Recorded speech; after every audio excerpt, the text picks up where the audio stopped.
हरे कृष्णा। रमा एकादशी व्रत कथा। युधिष्ठिर कहने लगे, हे भगवान, कार्तिक कृष्णा एकादशी का क्या नाम है और इसकी क्या विधि है? इसके करने से क्या फल प्राप्त होता है? सो आप कृपा करके विस्तार पूर्वक मुझसे कहिए। श्री कृष्ण बोले, कृष्ण पक्ष की एकादशी का नाम रमा एकादशी है। यह बड़े बड़े पापों का नाश करने वाली है। इसका महात्म्य मैं तुमसे कहता हूँ, सो ध्यान पूर्वक सुनो। हे राजन, प्राचीन काल में मुचुकुंद नाम का एक राजा था। इसकी इंद्र के साथ मित्रता थी और साथ ही यम, कुबेर, वरुण तथा विभीषण के साथ भी मित्रता थी। वह राजा बड़ा धर्मात्मा, विष्णु भक्त और न्याय के साथ राज करता था। उस राजा के एक कन्या थी जिसका नाम चंद्रभागा था। उस कन्या का विवाह चंद्रसेन के पुत्र सोवन के साथ हुआ था। एक समय वह सोवन ससुर के घर आया। उन्हीं दिनों जल्दी ही पुण्यदायिनी रमा एकादशी भी आने वाली थी। जब व्रत का दिन समीप आ गया तो चंद्रभागा को अत्यंत सोच उत्पन्न हुआ कि मेरे पति बहुत दुर्बल हैं और मेरे पिता की आज्ञा अति कठोर है। दशमी को राजा ने ढोल बजवाकर सारे राज में यह घोषणा करवा दी कि एकादशी को भोजन नहीं करना चाहिए। ढोल की घोषणा सुनते ही शोभन को अत्यंत चिंता हुई और अपनी पत्नी से कहा, हे प्रिय, अब क्या करना चाहिए? मैं तो किसी प्रकार भी भूख सहन नहीं कर सकूंगा। ऐसा उपाय बतलाओ कि जिससे मेरे प्राण बच सके, अन्यथा मेरे प्राण अवश्य चले जाएंगे। चंद्रभागा कहने लगी कि हे स्वामी, मेरे पिता के राज में एकादशी के दिन कोई भी भोजन नहीं करता। हाथी, घोड़ा, ऊंट, बिल्ली, गौ आदि भी तृण, अन्न, जल आदि ग्रहण नहीं कर सकते। फिर मनुष्य का तो कहना ही क्या है। यदि आप भोजन करना चाहते हैं तो किसी दूसरे स्थान पर चले जाइए, क्योंकि यदि आप यहाँ रहना चाहते हैं तो आपको अवश्य व्रत करना पड़ेगा। ऐसा सुनकर शोभन कहने लगा, हे प्रिय, मैं अवश्य व्रत करूंगा। जो भाग में होगा वो देखा जाएगा। ऐसा विचार कर उसने व्रत रख लिया और वह भूख व प्यास से अत्यंत पीड़ित होने लगा। जब सूर्य नारायण अस्त हो गए और रात्रि को जागरण का समय आया तो वैष्णवों को अत्यंत हर्ष देने वाला था, परंतु शोभन को अत्यंत दुखदायी हुआ। प्रातःकाल होते शोभन के प्राण निकल गए। तब राजा ने सुगंधित काष्ठ से उसका दाह संस्कार कराया, परंतु चंद्रभागा ने अपने पिता की आज्ञा से अपने शरीर को दग्ध नहीं किया और शोभन की अंत्येष्टि क्रिया करने के पश्चात अपने पिता के घर में ही रहने लगी। रमा एकादशी के प्रभाव से शोभन को मंदराचल पर्वत पर धन धान से युक्त तथा शत्रुओं से रहित एक सुंदर देवपुर प्राप्त हुआ। वह अत्यंत सुंदर रत्न और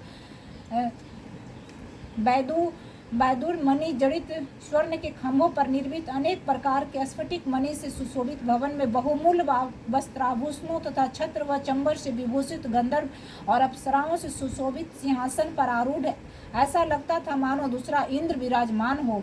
एक समय मुचुकुंद के नगर में रहने वाला सोम शर्मा नाम का ब्राह्मण तीर्थ यात्रा करता हुआ घूमता घूमता उधर जा निकला और उसने शोभन को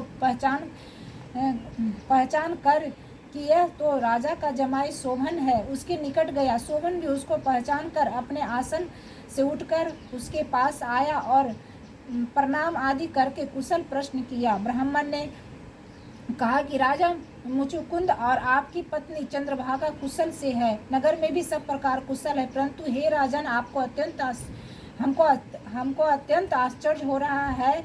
आप अपना वृत्तांत कहिए कि ऐसा सुंदर नगर जो न कभी देखा न सुना आपको किस प्रकार प्राप्त हुआ। तब शोभन बोला कि कार्तिक कृष्णा रमा एकादशी का व्रत करने से मुझे यह नगर प्राप्त हुआ है, परंतु यह अस्थिर है। यह स्थिर हो जाए ऐसा उपाय कीजिए। ब्राह्मण कहने लगे, हे राजन, यह स्थिर क्यों नहीं है और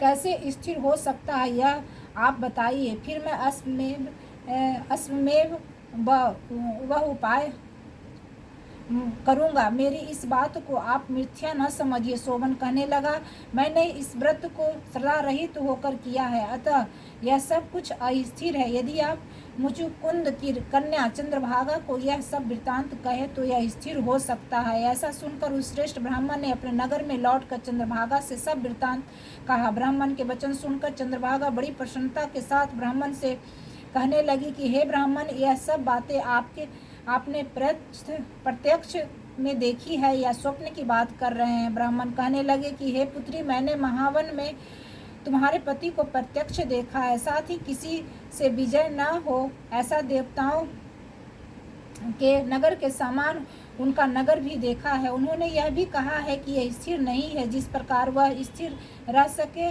सो उपाय करना चाहिए।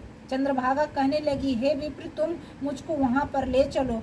मुझे पतिदेव के दर्शन की तीव्र लालसा है। मैं अपने किए हुए पुण्य से उस नगर को स्थिर बना दूंगी। आप ऐसा कार्य कीजिए जिससे उनका हमारा संयोग हो, क्योंकि वियोगी को मिला देना महान पुण्य है। सोम शर्मा यह बात सुनकर चंद्रभागा को साथ लेकर मंदराचल पर्वत के समीप वामदेव ऋषि के आश्रम में गया। वामदेव ऋषि ने उनकी बात सुनकर वेद मंत्रों के उच्चारण से चंद्रभागा का अभिषेक किया। तब ऋषि के मंत्र के प्रभाव और एकादशी के व्रत के से चंद्रभागा का शरीर दिव्य हो गया और वह दिव्य गति को प्राप्त हुई। इसके बाद वह बड़ी प्रसन्नता के साथ अपनी पत्नी के समीप गया।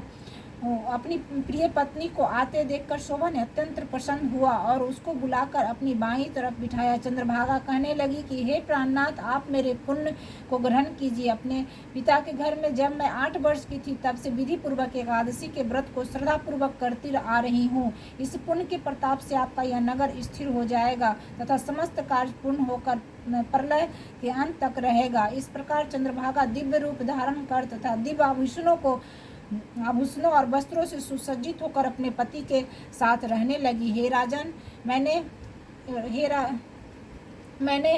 रमा एकादशी का महात्म्य कहा। जो मनुष्य इस व्रत को करते हैं उनके ब्रह्मा हत्या आदि समस्त पाप नष्ट हो जाते हैं। कृष्ण पक्ष और शुक्ल पक्ष दोनों की एकादशी समान है, इसमें कोई भेदभाव नहीं है। जो दोनों को पढ़ते अथवा सुनते हैं वे समस्त पापों से छूटकर विष्णु लोक को प्राप्त होते हैं। बोलो विष्णु भगवान की जय। ओम नमो भगवते वासुदेवाय। हरे कृष्णा हरि बोल श्री राधे हरे कृष्णा कृष्णा कृष्णा।